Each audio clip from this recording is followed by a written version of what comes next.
Good afternoon, everybody. I'm Ali from Planner and also help Idea to IPO. I have the pleasure of talking to Stefan from Chatbots Life. That's right. They are the evangelists in the chatbot business, and today they have this beautiful venue in Presidio, San Francisco, and a room full of chatbots lovers talking about chatbots. So, what's going on today, Stefan? So we're having a conference, turned out great. We have almost 300 people here, maybe a little bit more than that. We're about to have lunch, so thankfully we have a little bit of time and space, and I can answer almost any question you ask. Awesome. So, where do you think 2019 would look like for chatbots? So I think 2019 is going to be the time when enterprises go full scale for a few specific use cases like marketing, customer service, and then also back-end use cases where no one's talking about.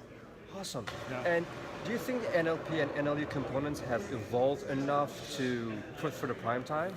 Well, I think that they've evolved. I don't know if they've evolved enough. That's not I'm not an NLP expert. But what has evolved is that we now know what to do with them a little bit better than before. So before, we had this technology, but we didn't really understand it as well. And now we finally have the psychological framework that's more in alignment with how it's going to work. Awesome. So do you think enterprises are going to use chatbots for front-facing use cases or employee-facing use cases more? Both. Both. So I think enterprises are going to inadvertently be big-time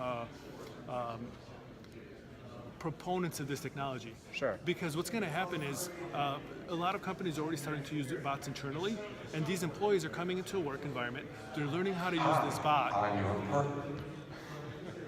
It's all right. It's during lunchtime. Yeah. But so they're supposed to. They're going to be training their employees to be using a bot. Like if you want HR services in the future, you're going to talk to a bot. A bot's going to onboard you when you get a job in the future. Amazing. It's going to give you an idea of like, hey, read these documents or read this document. If you have a question, ask me. If you have kind of like Slack, if you think of Slack. Right. And which industries do you think, or which verticals do you think are going to be pioneering the chatbot adoption in 2019? So I think it totally depends on use case. Right. But I think the enterprises right now are jumping in because they're seeing the ROI. They're seeing it on consumer-facing side, both with marketing and customer service, and they also are seeing it on the back-end side. I was talking to the VP of marketing at Marriott, and the amount of bots that were increasing month over month was 85%. Wow, that's crazy. So hospitality people, run or fall behind. There were most of them were back-end. So they still, they're doing a lot of front-end stuff, but a lot of it is also back-end stuff. And what are your thoughts on chatbots and losing jobs? Oh, well, we always go through this, right? We always go through this cycle.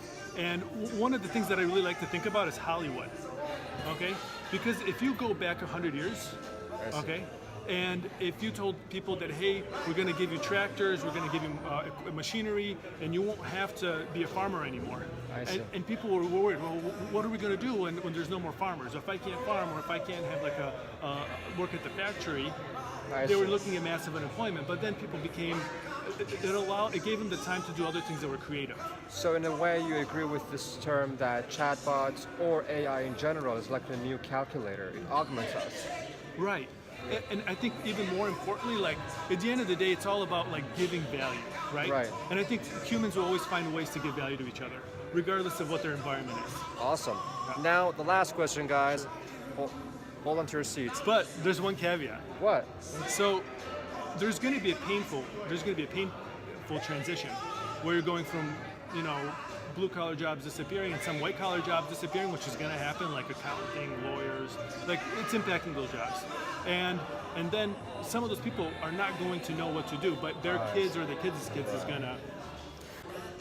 And now the last question is, how soon do you think we'll be using, let's say, 10, 20 different personal assistants or chatbots on a daily basis to, let's say, travel, to plan our travels, do our shopping or whatever? So I think I think it's really important how we think about personal assistants. So I think that ultimately, like the personal assistant is going to be like the window to bots. I see. Or like the door to other bots. So I think when it comes to personal assistants, maybe you're going to use 2 or 3. Maybe 2 or 3. And why is that? Well, think about any vertical. Right. And the top 3 companies have like almost the entire market share. Sure. Right? And when it's in technology, it's like really the top one company. All right. It's like a winner take all. So is it going to be in 2020 or it's more like 2025? I have no idea. You have no idea. Yeah, but it's going to be sooner. It's going to be sooner than we think. Awesome. And it's going to sneak up on us, and then one day you're going to turn around and be like, oh, wow. All right. Hospitality, Yeah. financial services, everybody. It was a pleasure talking to Stefan. Thank Yeah. you so much for your time. And let's go Chatbots and Yeah. let's go Chatbots Live. That's right.